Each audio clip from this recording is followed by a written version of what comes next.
If I were a woman deciding on whether or not I wanted to have a breast augmentation, I wouldn't envy the kind of choices that they would have to make after reading through the internet. One website says to put it in front of the muscle, another behind the muscle, one says saline, one says silicone. There's so much information out there that's contradictory. How can you decide what's going to be right for you? Let me tell you about my philosophy, so you'll see what my approach is. That way, if you're planning on coming in for a consultation, you will have had a chance ahead of time to think about a lot of the important issues. The first thing that you need to think about is overall, what's your priority?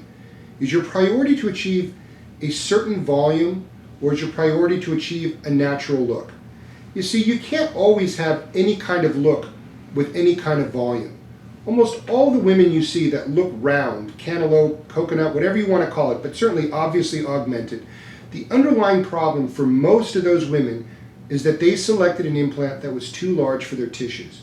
You see, if your breast is only this wide and you shove a lot of material into it, just like putting a lot of stuff in a small purse, it's going to start to look round. Everything looks round and stuffed when you put too much into it. So the lesson is that you can't have any kind of shape with any kind of volume. The patients that see me, and my emphasis is on creating a very natural look, as natural as can be attained with a breast implant. And the way I do that is by measuring your breast, the width, the height, the stretch, and how full the breast already is. Because for any given size of width and stretch, if the breast is empty, that means there's more capacity. But if the breast is already full and already has a little bit of a bulge, that means there's less of a capacity for volume before you start to get the upper bulge. So the first thing you need to think about is, what do I want? Do I want something that looks natural? And if the answer to that is yes, then what we need to do is measure you and put the volume and shape of an implant in that ideally fits your tissues.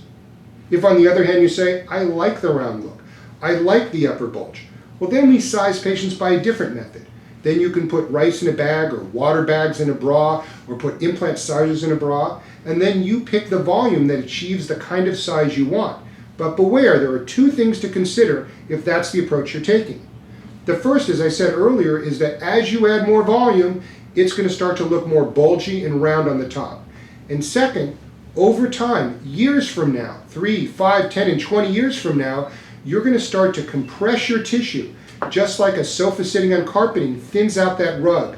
It will also stretch your skin out a little bit, and as that skin stretches, things can start to go south.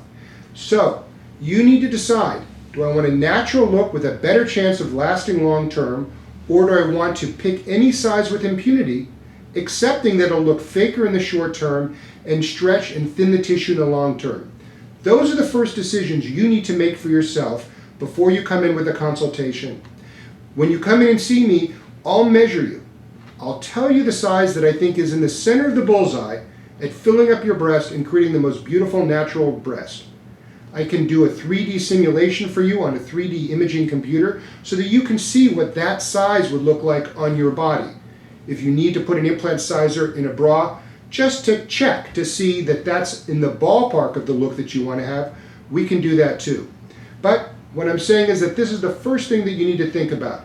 Do you want the more natural look, or do you want to have a round look and accept some of the consequences in the future?